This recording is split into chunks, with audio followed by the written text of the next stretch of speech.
Why has Trump been indicted now? Talk to us about the timing of this. Well, I mean, Colin, I would say this is a sort of a shocking development Mm. here in America, but it's not that surprising. I think we've been marching toward this ever since that FBI raid on former President Trump's compound last August, where they discovered that despite the fact that Trump had told the FBI and federal prosecutors that he had turned over all documents that had classification markings on them, it turned out that was not quite the truth, and that there were about 100 documents more that the FBI recovered. And so ever since then, we've been watching the situation very closely. And by all accounts, and again, the indictment has not been unsealed, so we're still speculating a bit as to what the charges exactly will be, but it looks like it's going to be a case of obstruction. Basically, the allegation is that Trump lied to the grand jury when he said, I have no more of these government classified documents in my possession, when in fact it looks like he did. And so that's really the crux of the case. It's whether he told the truth and whether he's now going to face some consequences as a result. We mentioned this is his second indictment and the first federal indictment of a former president. Just explain I suppose, the technicalities of what we're talking about here, Joe. Sure. So you can be charged at the state level. And in this case, New York State charged former President Trump about 6 weeks ago with a case completely unrelated to what we're talking about today. That had to do with payments and false accounting records with respect to Stormy Daniels.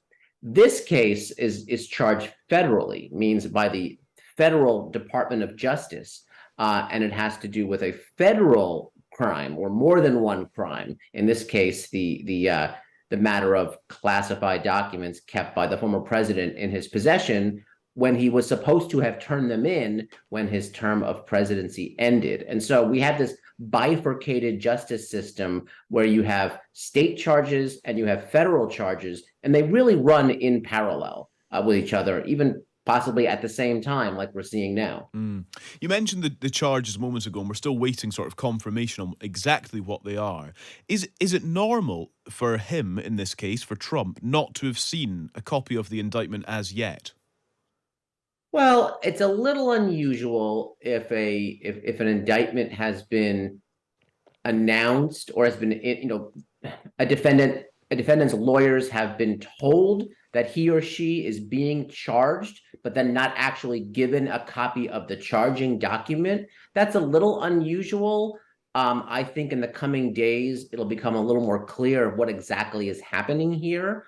But at some point, we, the public, will have this indictment unsealed, and then we'll all be able to see for ourselves what the charges are, and therefore what the government will have to prove in order to find former President Trump guilty of something.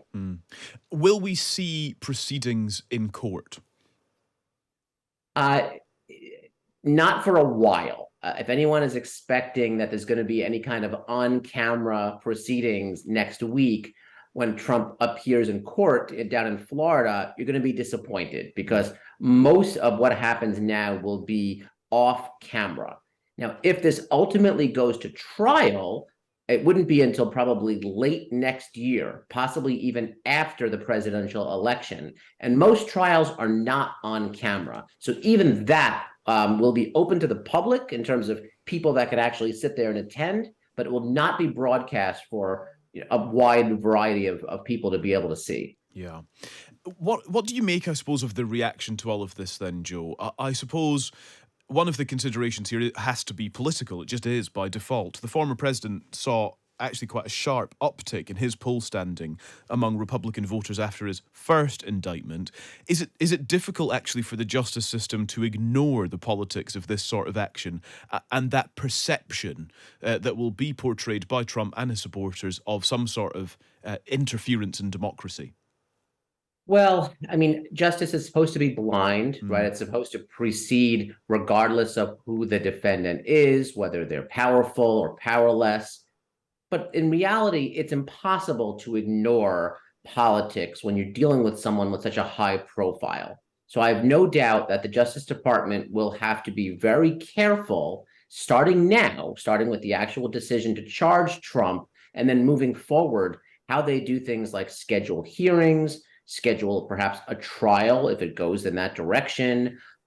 In the meanwhile, he'll be running for president again. And so that's an impossible thing to ignore, the realities of that.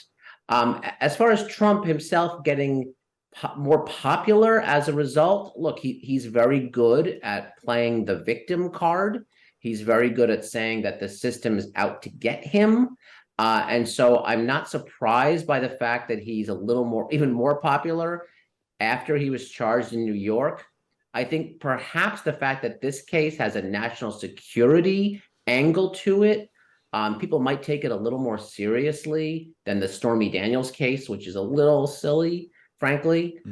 This one's more serious. And so I think you may have voters that are willing, that said, maybe I'm willing to overlook that first one. Now we're getting to a point where we're talking about national security. That might not fly with as many voters as the first one did.